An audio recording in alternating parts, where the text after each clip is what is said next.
So let's talk about the valves and the conducting systems of the heart.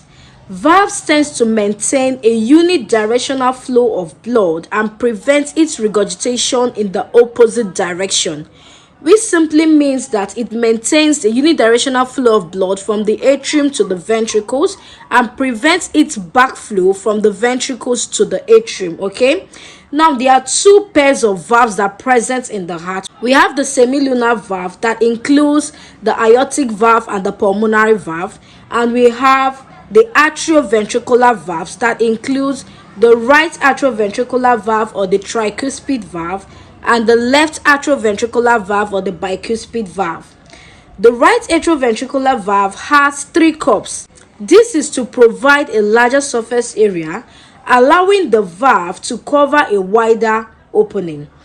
Now, the left atrioventricular valve or the bicuspid valve have two cups because the left ventricle opening is more circular and smaller than the right ventricle, which requires less surface area to achieve an effective seal.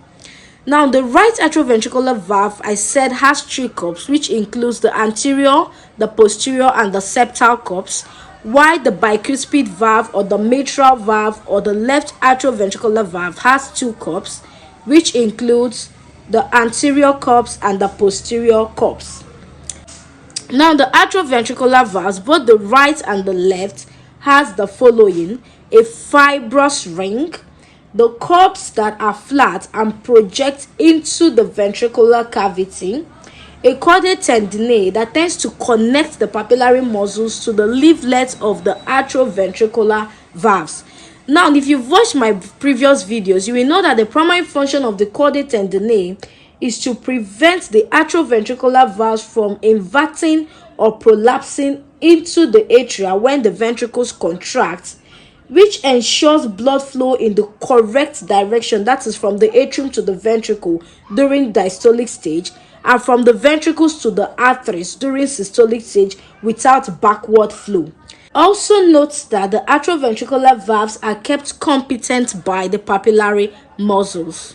Then the semilunar valve includes the aortic valve and the pulmonary valve. The aortic and the pulmonary valve are called the semilunar valve because their cups are semilunar in shape. Okay, each valve has three cups which are attached directly to the vessel wall. Opposite the cups, the vessel walls are slightly dilated to form the aortic and the pulmonary sinuses. So this is a clearer picture that shows you the valves of the heart. That is the atrioventricular valves, which is the right atrioventricular valve and the left atrioventricular valve, which form fibrous rings, as you can see, and the semilunar valve that includes the aortic valve and the pulmonary valve that do not have fibrous ring. Remember that the right atrioventricular valve has three cups. That is why they are called the tricuspid valve, okay, which includes the anterior, posterior, and the septal, while the left atrioventricular valve has two cups, the large anterior cups and the small posterior cups. For the semilunar valve, both the aortic and the pulmonary valve has three cups that appear semilunar in shape. Okay, that's why they are called the semilunar valve. So this is a clearer picture of the semilunar valve, specifically the aortic valve, and as you can see, they have three cups which are attached directly to the vessel walls. Okay, now this diagram shows you all the cups that are present in each of the valve. The tricuspid valve having three cups, as you can see, the mitral or the bicuspid valve having two cups, and the pulmonary valve and the aortic valve, which has three cups each.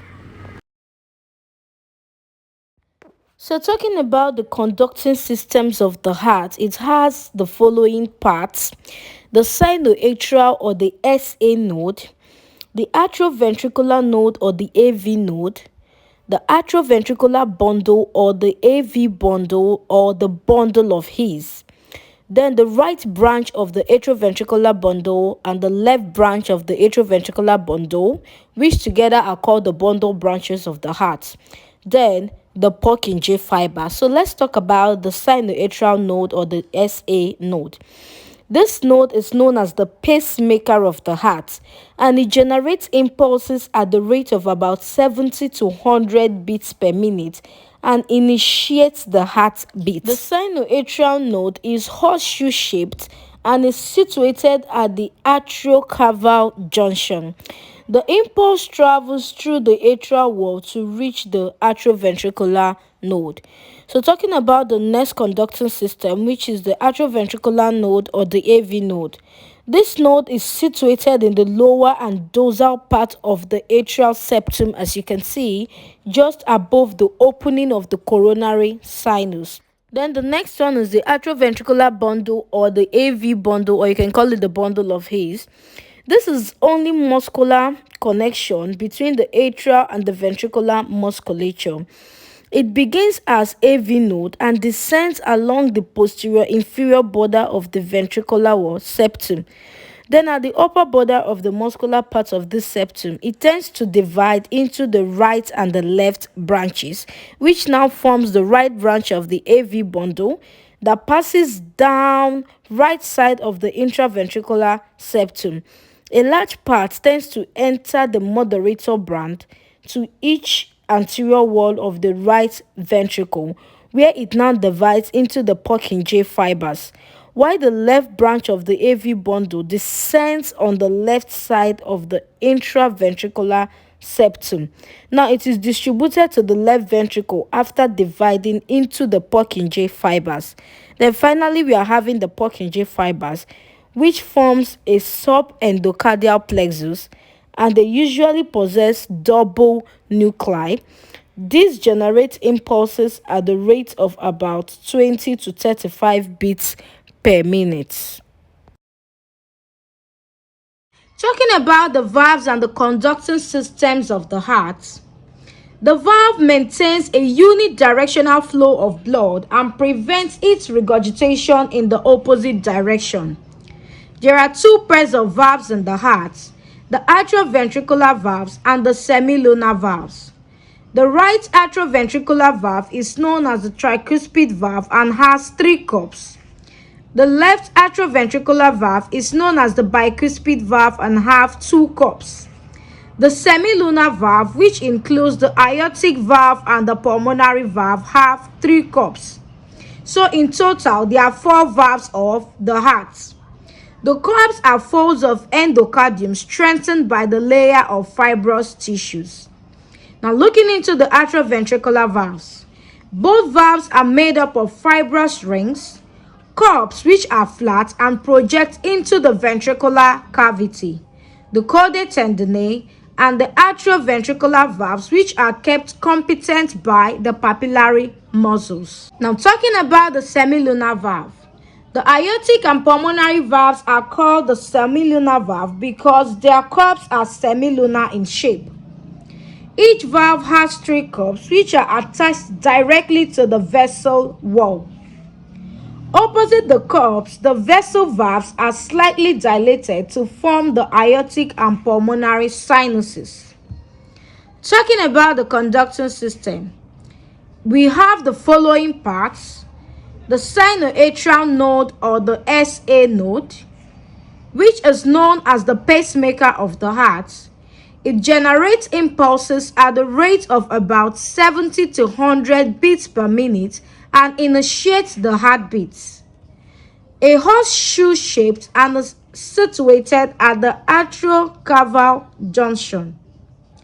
The impulse travels through the atrial wall to reach the atrioventricular node. The next conducting system of the heart includes the AV node or the atrioventricular node. This node is situated in the lower and dorsal part of the atrial septum, just above the opening of the coronary sinus. The next node is the atrioventricular bundles or the bundle of His or the AV bundle. This is only muscular connection between the atrial and the ventricular musculature. It begins as the AV node, descends along the posterior inferior border of the ventricular septum. At the upper border of the muscular part of septum, it divides into the right and the left branches.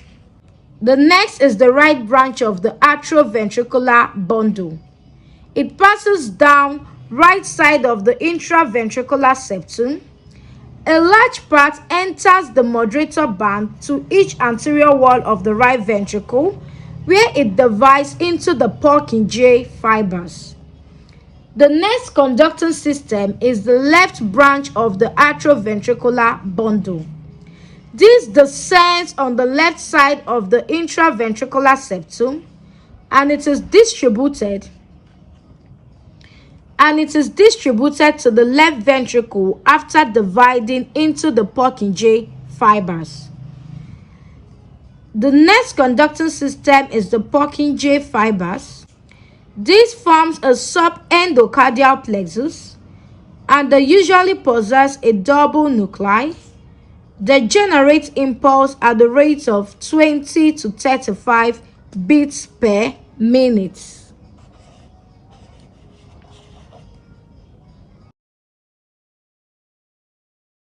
So talking about the arteries supplying the heart is supplied by two coronary arteries, which include the right coronary artery and the left coronary artery. So the right coronary artery is smaller than the left, and it arises from the anterior aortic sinus of the ascending aorta. Now, its course includes, first of all, it passes forward and to the right to emerge on the surface of the heart between the root of the pulmonary trunk and the right auricle. It then runs downwards in the right anterior coronary sulcus to the junction of the right and inferior border of the heart. It then winds around the inferior border to reach the diaphragmatic surface of the heart. Now here it runs backwards and to the left in the right posterior coronary sulcus to reach the posterior interventricular groove. Finally, it terminates by anastomosing with the circumflex branch of the left coronary artery at the crus. Now, its branches include the atrial branch, which are the anterior, posterior, and the lateral branches, and the ventricular branch, which are of two groups, the anterior group and the posterior group. The anterior group supplies the sternocostal surface, while the posterior group supplies the diaphragmatic surface. The other branches include the right marginal artery and the posterior interventricular branch. The area of distribution of the right coronary artery involves the right atrium, the ventricles, that's the greater part of the right ventricle, except the area adjoining the anterior interventricular groove, and a small part of the left ventricle adjoining the posterior interventricular groove, and the posterior one-third of the interventricular septum. It also distributes to the whole of the conducting system of the heart, except a part of the left branch of the atrioventricular bundle. So talking about the left coronary artery, it is larger than the right, as we have said initially, and it arises from the left posterior aortic sinus of the ascending aorta. Its course involves or includes the artery first runs forward and to the left and emerge between the pulmonary trunk and the left auricle. So here it gives the anterior interventricular branch. Further continuation of the left coronary artery is called the circumflex artery. After giving off the anterior interventricular branch, the artery runs to the left in the left anterior coronary sulcus. It then winds round the left border of the heart and continues in the left posterior coronary sulcus. Now, near the posterior interventricular groove, it tends to terminate by anastomosing with the right coronary artery. Its branches include the anterior interventricular branch and the circumflex branch. The area of distribution includes the left atrium, the ventricles, that's the left ventricle, except the posterior interventricular groove, and a small part of the right ventricle. the anterior part of the interventricular septum, part of the left branches of the atrioventricular bundle. Now let's talk about the veins of the heart. They include the coronary sinus, which is the largest vein of the heart, the anterior cardiac veins, and the vena cordis minimi. So the coronary sinus, as I said initially, is the largest vein of the heart. It is situated in the left posterior coronary sulcus and is about 3 centimeters long and ends by opening into the posterior wall of the right atrium. It receives the following tributaries: the great cardiac vein that accompanies the first anterior interventricular artery, the middle cardiac vein that accompanies the posterior interventricular artery, the small cardiac vein that accompanies the right coronary artery, the posterior vein of the left ventricle that runs on the diaphragmatic surface, the oblique vein of the left atrium of Marshall, which is a small vein that runs on the posterior surface, and finally the right marginal vein, which is being accompanied by the marginal branch of the right coronary artery. Then the next vein of the heart is the anterior cardiac vein. There are about 3 or 4 small veins which run parallel to one another. Then finally we are having the vena cordis minimi. The vena cordis minimi is also referred to as the Tiburtian vein or the smallest cardiac vein. They are usually numerous, and there are small valveless veins that are present in all the 4 chambers of the heart. So let's talk about the arteries supplying the heart. The heart is supplied by 2 coronary arteries which arises from the ascending aorta, and they include the right coronary artery and the left coronary artery. So let's look at the right coronary artery first. The right coronary artery is smaller than the left coronary artery. It arises from the anterior aortic sinus of the ascending aorta. How does it run? It first passes forward and to the right to emerge on the surface of the heart between the roots of the pulmonary trunk and the right auricle. It then runs downwards in the right anterior coronary sulcus to the junction of the right and inferior borders of the heart. It winds around the inferior border to reach the diaphragmatic surface of the heart. Here it runs backwards and to the left in the right posterior coronary sulcus to reach the posterior interventricular groove. It terminates by anastomosing with the circumflex branch of the left coronary artery at the crus. Each branches include the arterial branches, which are the anterior, posterior, and the lateral, the ventricular branch, which are the anterior group that supplies the sternocostal surface, the posterior group that transverses the diaphragmatic surface, the right marginal artery, the posterior interventricular branch. Now, each area of distribution, it supplies the right atrium, the ventricles, that's the greater part of the right ventricle, except the area adjoining the anterior interventricular groove, the small part of the left ventricle adjoining the posterior interventricular groove, the posterior 1/3 of the interventricular septum, and the whole of the conducting system of the heart, except a part of the left branch of the atrioventricular bundle. Now let's look at the next artery, which is the left coronary artery. This is larger than the right coronary artery. It arises from the left posterior aortic sinus of ascending aorta. The artery first runs forward and to the left and emerges between the pulmonary trunk and the left auricle. Here it gives the anterior interventricular branch. Further continuation of the left coronary artery is called the circumflex artery. After giving off the anterior interventricular branch, the artery runs to the left in the left anterior coronary sulcus. It winds round the left border of the heart and continues in the left posterior coronary sulcus. Near the posterior interventricular groove, it terminates by anastomosing with the right coronary artery. Looking at its branches, the anterior interventricular branch and the circumflex branch.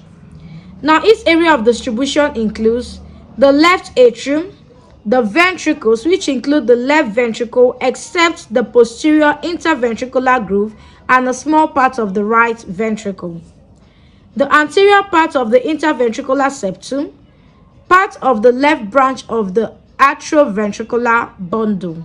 Now, looking at the veins of the heart, it includes the coronary sinus, the anterior cardiac vein, the vena cordis minimi.